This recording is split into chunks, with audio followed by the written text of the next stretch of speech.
Hello, നോമ്പിനും പെരുന്നാളിനൊക്കെ ഒരുപാട് ബിരിയാണി കഴിച്ചിട്ടുണ്ട്. എന്നിരുന്നാലും എനിക്ക് ബിരിയാണി കഴിക്കണം തോന്നിക്കഴിഞ്ഞാൽ അപ്പം ബിരിയാണി കിട്ടണം.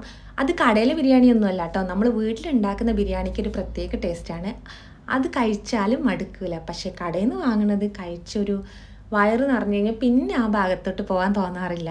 വീട്ടിലാകുമ്പോൾ നമുക്ക് ആവശ്യത്തിനൊക്കെ എടുത്ത് കഴിക്കാമല്ലോ. അപ്പം ഞാൻ വിചാരിച്ചു ഇന്നൊരു ബിരിയാണി ഉണ്ടാക്കിയെടുക്കാമെന്ന്. അതിനുവേണ്ടി സവാളയും ഇഞ്ചി, പച്ചമുളക്, വെളുത്തുള്ളി എല്ലാം ചതച്ചിട്ടിട്ടുണ്ട്. കൂടെ തന്നെ തക്കാളിയും കൂടെ ഇട്ട് കൊടുത്ത് അതൊക്കെ വഴണ്ട് വന്നപ്പോൾ അതിലോട്ട് ആവശ്യത്തിനുള്ള പൊടികളും കൂടെ ചേർത്ത് കൊടുക്കാം. മല്ലിപ്പൊടി, മുളക് പൊടി, മഞ്ഞൾപ്പൊടി, ഗരം മസാല, കുരുമുളക് പൊടി എന്ന് വേണ്ട സകലമാന പൊടികൾ ഇട്ട് കൊടുത്തിട്ടുണ്ട്. ഇനി അതിൻ്റെ പച്ചമണമൊക്കെ മാറി വരണം.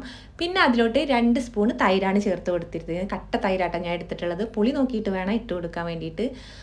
അങ്ങനെ അതും കൂടെ മിക്സ് ചെയ്തു. ഇനി മല്ലിയില, പുതിനയില അതും ഇട്ട് കൊടുത്തിട്ടുണ്ട്. അതൊക്കെ ഒന്ന് വാടി വന്നപ്പോൾ നമുക്ക് ഇതിലോട്ട് മെയിൻ സാധനമായിട്ടുള്ള ചിക്കൻ ഇട്ട് കൊടുക്കാം. ഒരു 6 പീസ് ചിക്കൻ കഷ്ണമാണ് ഞാൻ എടുത്തിട്ടുള്ളത്. മീഡിയം സൈസിൽ കട്ട് ചെയ്തതൊന്നുമല്ല, അത്യാവശ്യം വലിയ പീസായിട്ട് തന്നെ കട്ട് ചെയ്തതാട്ടോ. അതും ഇട്ട് കൊടുത്ത് ഒന്ന് മസാലയൊക്കെ ഒന്ന് പുരട്ടി വെച്ചിട്ടുണ്ട്. ഇനി ഇതിനെ അടച്ച് വെച്ചിട്ടൊന്ന് വേവിച്ചെടുക്കാം. ഇപ്പോൾ വെന്ത് വന്നിട്ടുണ്ട് കേട്ടോ. ഇനി നമുക്ക് ചോറ് തയ്യാറാക്കി എടുക്കാം കേട്ടോ. അതിന് വേണ്ടിയിട്ട് പാൻ അടുപ്പിൽ വെച്ചിട്ടുണ്ട്. പിന്നെ സ്പൈസസ് എല്ലാം ഇട്ട് കൊടുത്ത് നെയ്യിലൊന്ന് മൂപ്പിച്ചെടുത്തിട്ടുണ്ട്. ഇനി ഇതിലോട്ട് അരി ചേർത്ത് കൊടുക്കാം. കഴുകി വെച്ച അരിയാണ് എടുത്തിട്ടുള്ളത്. അതിനെയും കൂടെ ഒന്ന് നെയ്യിലിട്ടൊന്ന് വറുത്തെടുക്കുന്നുണ്ട്. അപ്പോൾ അരിയൊക്കെ ഇവിടെ വറുത്ത് കിട്ടിയിട്ടുണ്ട്. ഇനി ഇതിലോട്ട് ആവശ്യത്തിന് വെള്ളം ചേർത്ത് കൊടുക്കാം. പിന്നെ വേണ്ടത് നാരങ്ങ നീരാണ്. നാരങ്ങയും കൂടെ പിഴിഞ്ഞ് കൊടുക്കുന്നുണ്ട്.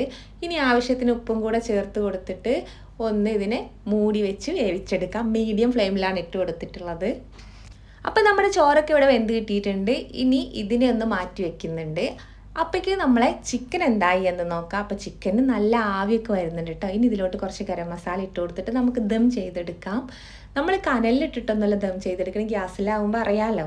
ഒരു നോൺ സ്റ്റിക്ക് പാന് അടുപ്പിൽ വെച്ചിട്ട് അതിൻ്റെ മുകളിലോട്ടാണ് വെച്ച് കൊടുക്കാൻ ഉദ്ദേശിക്കുന്നത് കേട്ടോ.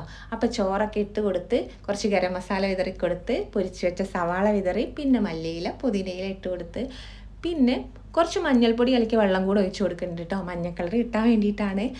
അങ്ങനെ പാൻ അടുപ്പിൽ വെച്ചിട്ടുണ്ട്. ഇനി അതിൻ്റെ മുകളിലോട്ട് ദമ്മിന് വേണ്ടിയിട്ട് ദമ്മിട്ട പാത്രം കൂടെ വെച്ച് കൊടുക്കുക. ഇനി ഇതിൻ്റെ സൈഡ് ഡിഷായിട്ട് എന്താണ്, ഞാൻ തൈരും സവാളയൊക്കെ കട്ട് ചെയ്താണ്ട് എടുത്തിട്ടുണ്ട്. പിന്നെ നമ്മൾ തേങ്ങാ ചമ്മന്തി എടുത്തിട്ടുണ്ട്. പപ്പടം വറുത്ത് വെച്ചിട്ടുണ്ട്. അപ്പം നമുക്ക് ദം പൊട്ടിക്കാം. ദം പൊട്ടിക്കാൻ നമ്മളാണ് ആർക്കാ ഇഷ്ടമല്ലാത്തത്. അപ്പം നല്ല അടിപൊളി ബിരിയാണി ഇവിടെ റെഡി ആയിട്ടുണ്ട്. അടിയിലൊന്നും പിടിച്ചിട്ടില്ല. അപ്പം ഇനി നമുക്ക് ഇതിനെ ഒരു സെർവിങ് പ്ലേറ്റിലോട്ട് മാറ്റി കൊടുക്കാം. എനിക്ക് കഴിക്കാണ്ടിരിക്കാൻ പറ്റണില്ല. എനിക്കിപ്പം തന്നെ കഴിക്കണം. അതുകൊണ്ട് ഞാൻ കുറച്ച് ചോറ് എടുത്തിട്ടുണ്ട്. ഒരു 2 കഷ്ണം ചിക്കനും കൂടെ എടുത്തിട്ടുണ്ട് കേട്ടോ.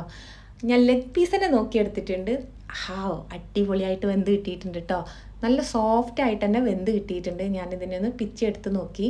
നല്ല അടിപൊളിയാണ്. അപ്പം ഇനി ഒരു